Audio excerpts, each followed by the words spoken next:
Now, not all of these stories are cute, charming, and have happy endings.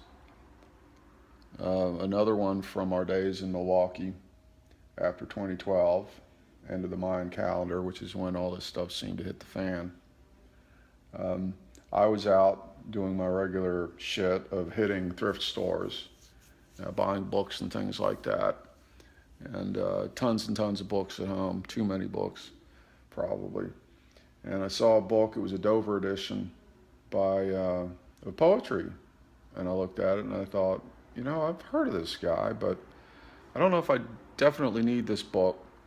So I put it back on the shelf, but I did write down his name, and I thought I'd do a little research.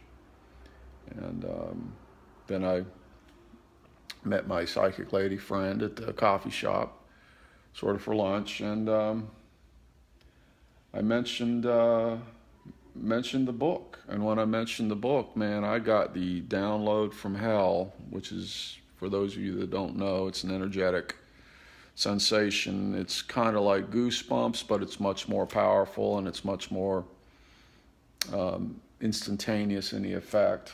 Scientists are calling it MS, motor sensory neuron response, at the moment, but it's basically a very, very high frequency energy, high vibrational energy.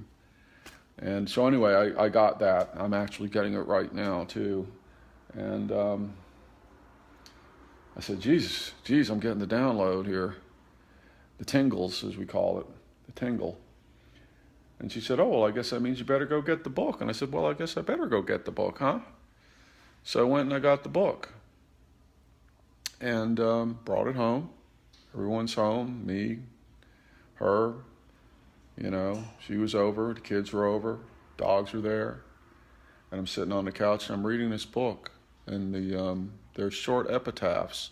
An epitaph sums up someone's life, or, it should. Some of these were longer than that, but they were all basically summations, distillations of people's lives. And they were, to me, incredibly profound and moving. And I said, why have I never heard of this guy? Who. And God, I'm getting the tingle. Next thing you know, the dogs are barking at the corner of the room. This poet had been dead for 60 years, and he showed up. And we had a little back and forth. We discussed some things. He wasn't a very nice person. The book had been the only thing that had really made it for him, his career as a writer. And nothing else that he ever did succeeded as well as this book did.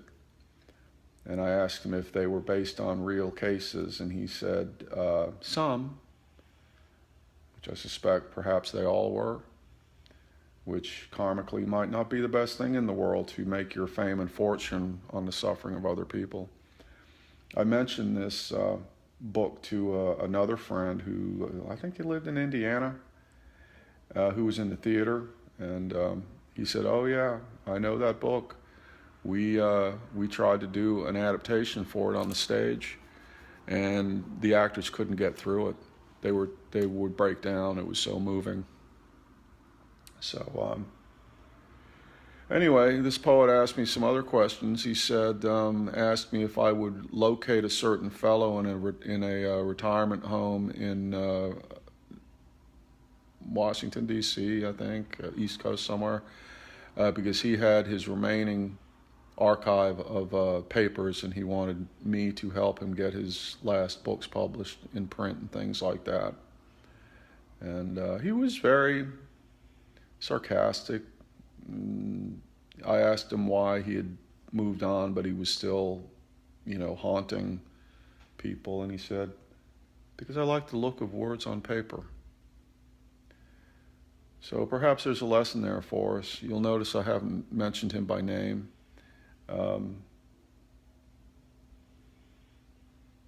If you choose to research and pursue it further, that's up to you. He may come see you too.